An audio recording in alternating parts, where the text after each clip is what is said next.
سامعین، آج ہم آپ کو حضرت ثابت رحمۃ اللہ علیہ اور ایک سیب کا واقعہ سنانے جا رہے ہیں، جس کی وجہ سے اللہ تعالی نے حضرت ثابت رحمۃ اللہ علیہ کو حضرت امام اعظم ابو حنیفہ رحمۃ اللہ علیہ سے نوازا۔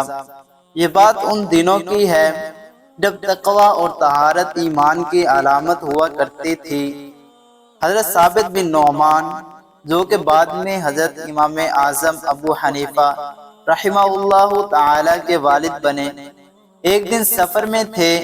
راستے میں ایک ندی کے کنارے کچھ دیر آرام کے لیے بیٹھے۔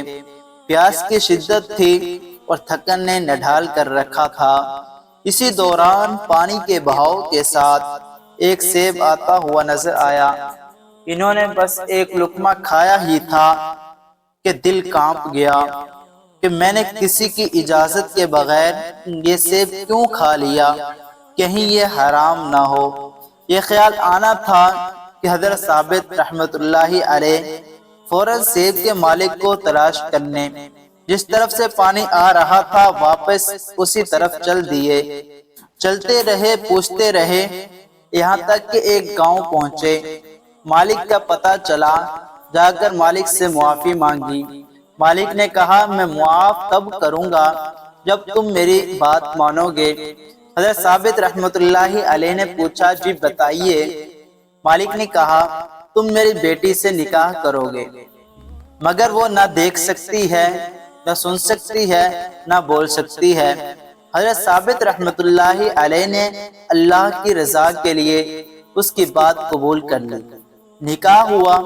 جب پہلی مرتبہ بیوی کا چہرہ دیکھا تو حیرت زدہ رہ گئے۔ وہ نہ صرف خوبصورت تھی بلکہ نیک سیرت، با حیا اور دیندار تھی۔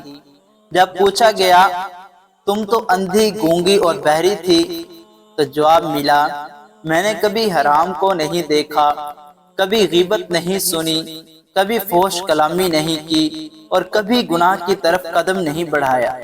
اور پھر اللہ تعالی نے اسی پاکیزہ نیت، اخلاص اور تقوی کے بدلے حضرت ثابت رحمۃ اللہ علیہ کو ایک ایسی اولاد عطا فرمائی جس پر امت آج تک ناز کرتی ہے۔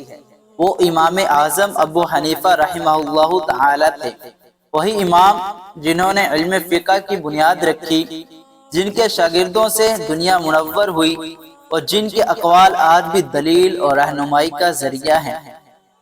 سامعین، ایک لقمہ حرام سے بچنے کی نیت نے صرف ایک شخص کی زندگی نہیں بدلی بلکہ ایک پوری امت کے لیے امام پیدا کر دیا۔ ایسے دعا ہے کہ اللہ تعالی ہم سب کو بھی ایسی ہی تقوی اور طہارت والی زندگی عطا فرمائے۔ آمین ثم آمین۔ اگلی ویڈیو تک کے لیے السلام علیکم ورحمۃ اللہ وبرکاتہ۔